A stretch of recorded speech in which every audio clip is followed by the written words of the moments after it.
Ubas! Halika na! Ubas tayo!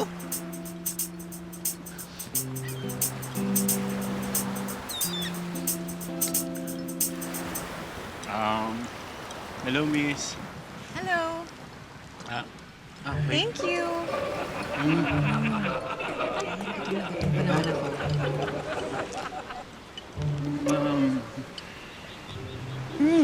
Waiter, nagkamali ka kasi tuna yung in-order ko. Eh, lasang-lasang chicken eh. Naku, sorry, ma'am. Pero, mali talaga yung kinakain yung sandwich kasi, ma'am, sandwich ko to eh. Oh my God, I'm so sorry, nakakahiya naman. Akala ko talaga kasi waiter ka eh. Pasensya ka na. Okay lang. Ako pala si Julian. Summer.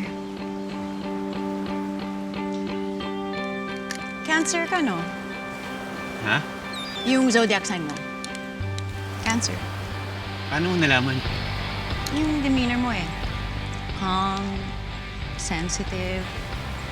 Parang ayaw mo ako mapahiya eh, kaya thoughtful ka talaga. Ganun yung mga magagandang qualities ng Cancer. Kaya lang Aries ako eh. Kontra tayo. Naniniwala ka dun? Oo naman. Sayang nga eh kasi parang cool ka. Pero bago pa kita mas makilala, siguro dapat iwasan na lang natin ang isa't isa kasi sigurado magbabaga lang ang personalities natin. Okay. Tama ka. Siguro nga tama yun. Pare Julian, excuse me pare Excuse me lang pare excuse me Summer. Tayo ba, hindi ba tayo pwede? No. Bakit? Di ba compatible yung zodiac sign natin? No? Hindi tayo pwede. No!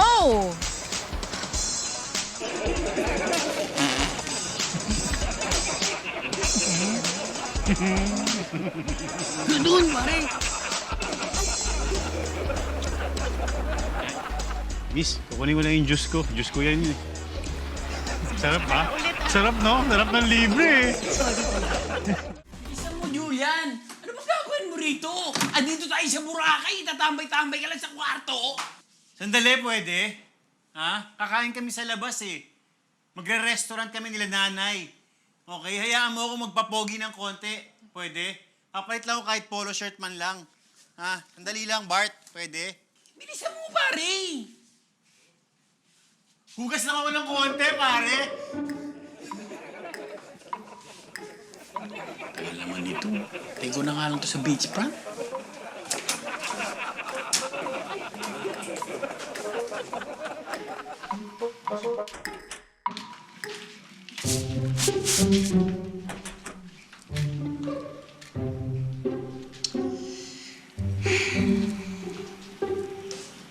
Hindi magandang nakaharap sa north ang bintana.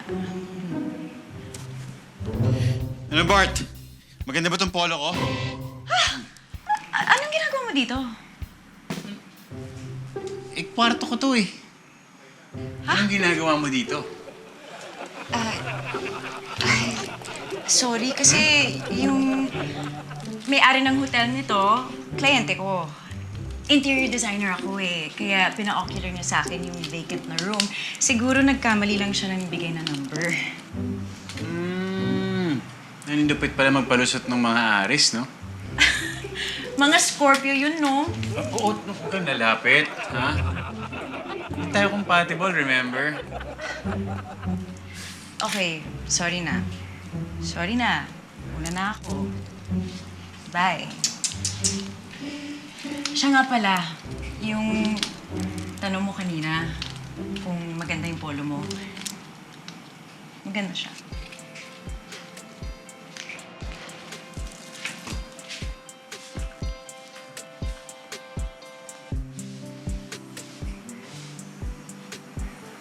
Ganda siya.